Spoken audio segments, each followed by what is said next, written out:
Hello everyone, Adrian Showtime. Today we're playing GL Nemesis's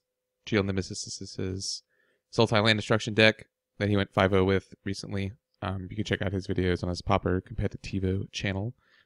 Believe this is also the deck that we reviewed this week, so Mike should be linking the his videos in the description of that episode, so you can check it out over there too. He speaks Portuguese though, and I'm speaking English, so we have different audiences, I imagine, but totally check it out. Sultai Land Destruction. Yeah, so really only Sultai because we have one swamp and we're playing Din Riverhor. More on that in a moment. Pretty normal suite of lands here. Playing Secure Tribe Scout. This is the one card I'm not 100% on.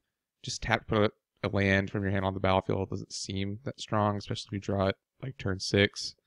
4 copies Sylvan Ranger to find our basic lands. 4 copies Coiling Oracle, always get a card off of it. It's either ramp or it is drawing you a card, pretty strong. We're also kind of a Ghostly Flicker deck. We have a Ghostly Flicker, Mnemonic Wall, Muldrifter, and River Horror style package for value in the late game. 1 copy Capsized, blue control deck, never leave home without it. We get to play Pulse of Marasa, very strong card. We've talked about it on the show before. Just great effect. 4 copies Thermocar, Land Destruction. 4 copies Temporal Spring. Permanent denial, really? I mean, it's kind of like better Grip Tide, right? You just take with the permanent, you put on top of your opponent's library. 1 copy for C. 2 copies Mold Shambler, acts as a win con plus Land Destruction. Reap and Sow, ramp and Land Destruction. Malvi Acid Moss, same thing. And then I already went over the Muldrifter, Mnemonic Wall, Din River Horror stuff. Alright, on the board, 2 copies Dispel against the Counterspell decks. 2 copies Hydroblast, 4 copies Natural State, red decks, Affinity, 3 additional copies Pulse of Marasa, I imagine for some of the grindier matches, and 3 copies of Penumbra Spider, I imagine for the same. Alright, so on the show I sort of mentioned maybe adjusting the Secure Tribe Scouts, but we'll just, in the spirit of the Adrian show, we'll play it exactly as it went. I'm a filthy net decker, so I have to. I just have to. Alright, I'll see everyone in the matches. Alright, match 1. Now, we've not done that great on the Adrian show lately, hoping to turn that around. I guess if this is 2 Sakura Tribe Scouts, man, this hand seems pretty suspect. Like, what am I really ramping into here? I was going to say Sakura Tribe Scout, this might be a good hand, but then I saw the second one and we have no Black Source. I'm going to mull this. Okay, I'm going to keep this and hopefully scry a land at the top. Nope. If we draw a land, our hand is very live. If we don't, we are maybe in trouble.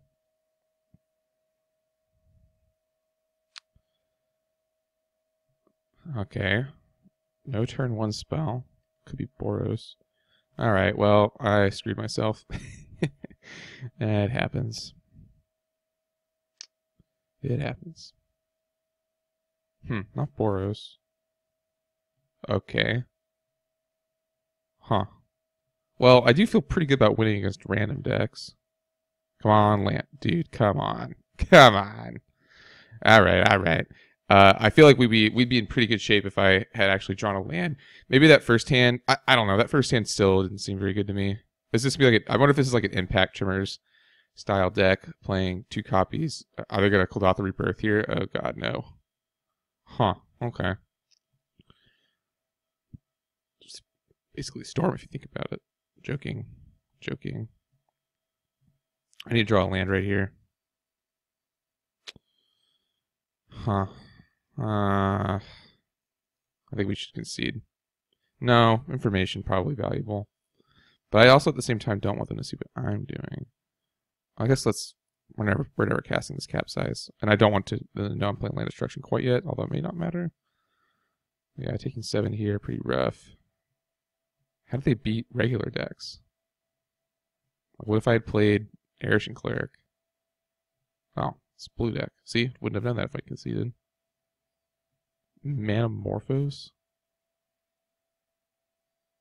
For what? I implore you. Oh, okay. Huh. Too little too late, perhaps. Let's see, because next turn I'm taking 1, 2, 3, 4, 5, 6, 7, 8. Yeah. I actually think it might not matter. Yeah, I should need to draw that earlier. Okay, we'll go ahead and concede. Can't probably beat that. Pulse definitely coming in. Penumbra Spider doesn't seem bad. Denriva Horde does seem. The Denriva Horde, Ghostly Flicker, Mnemonic Wall does seem kind of bad because I have no way of. I mean, it's going to take so long to do. It's going to take so long. Maybe Molvi Acid Moss and Reapin' So. Let's try that.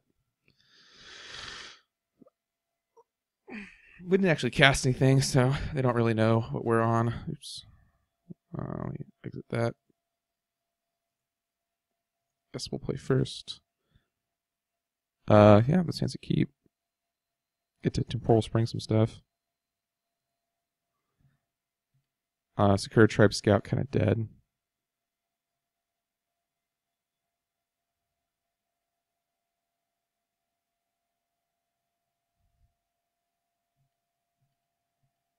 Alright, opponent plays Swiftwater Cliffs, passes.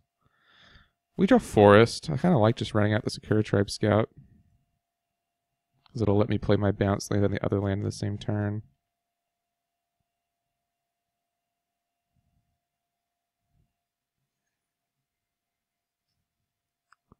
Don't lose too much tempo. And if they kill it, you know, great.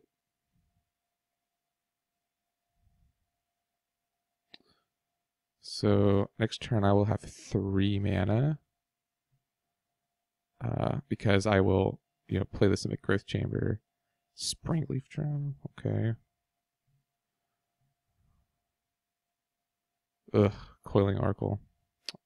Yeah, I kind of wanted a blue spell.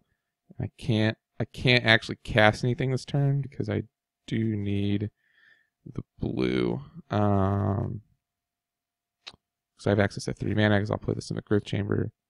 I'll bounce a land and then I'll play it again.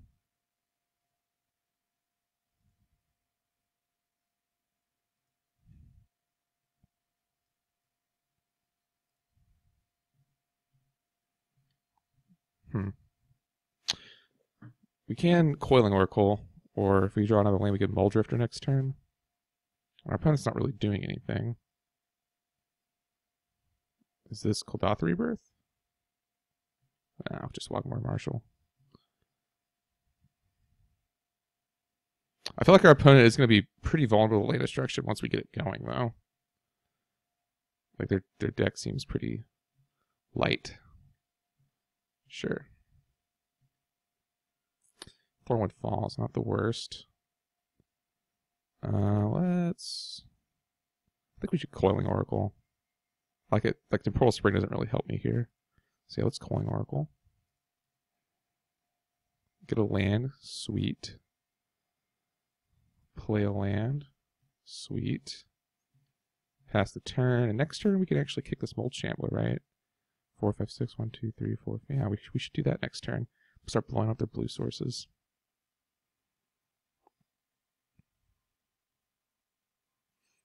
I think I could afford to trade a Coiling Oracle for a Goblin here. See this sign on. I wonder if my opponent's playing that like Goblin Watch Rights deck. Where they like draw a bunch of cards and then they discard the whole hand and dome me for 1 billion. Okay. Not really concerned about that. Yeah, I think next turn we're going to kick the Mold Shambler. Blowing up a Swiftwater Cliffs. Go from there. Another War Marshal. In fact, I think that's exactly what they're doing here, is that strategy I just mentioned.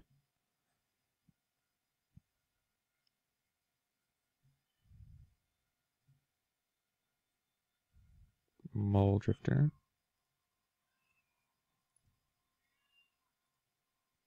But now I have a big blocker. We're gonna have a big blocker out. I don't think they're running Counterspell.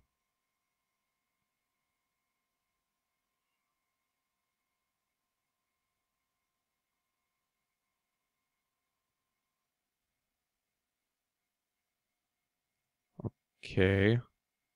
Maybe they're trying to draw in a Counterspell.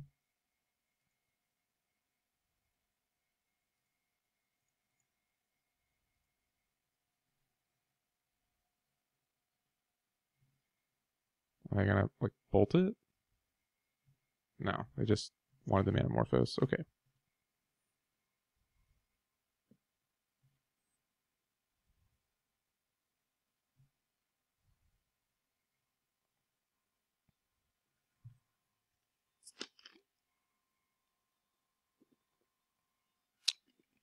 Drinking another refreshing Diet Coke this morning. Sponsored by. Not really. That'd be cool though.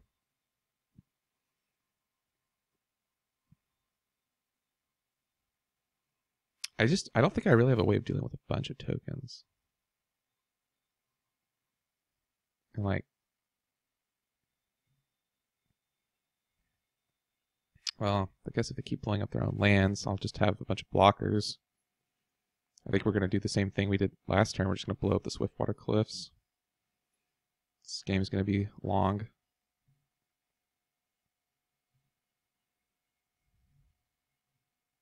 I really wish I had Echoing Truth. That would be awesome. Thermokar's not bad.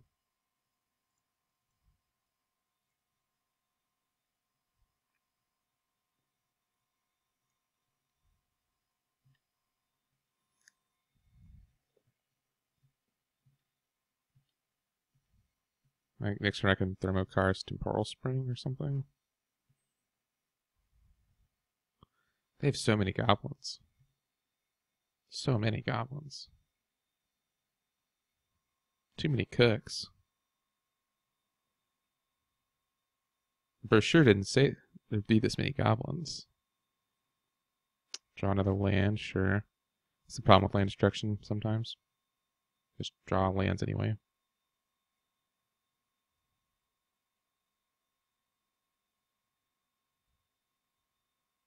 Oh, okay. That's certainly a way to win. I mean, it won't win the game here, but I get it. Oh, now they will win here. Yeah. Like I said earlier, though, not sure how they beat real decks. I know that's a little dismissive, but like, my deck's not like a tier 1 deck or anything. Like, how do they beat Delver, for instance? All right, I'll see everyone for match 2.